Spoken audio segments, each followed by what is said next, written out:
Σαββατοκ. Γεια σου Ελενίτσα.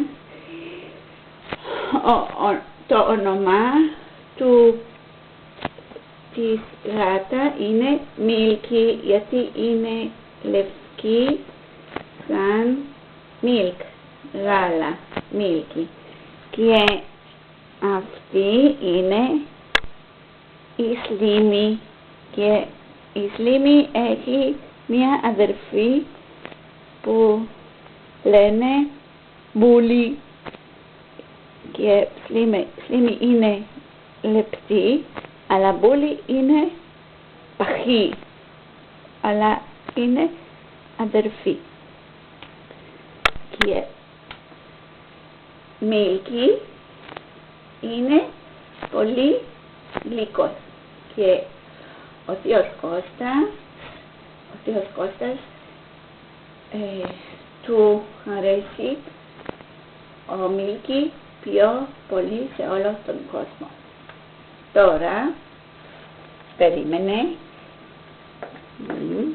so Slimmy is going, Slimmy πάει, και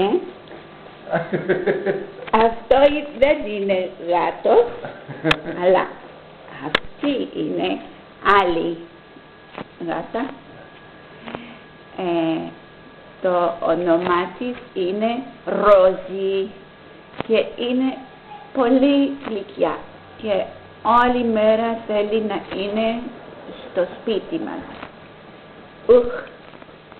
Ναι, τώρα μεγάλο μίγα είναι στο σπίτι και έτσι.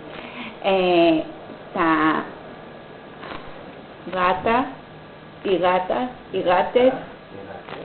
γάτες μας λέει γεια σου για το χρυσόψαρο σου, και καλά είναι όμορφος, αλλά καλύτερα να είναι στη Ελλάδα από εδώ, γιατί οι γάτες τους αρέσουν τα ψάρια. Ναι, εντάξει, γεια σου.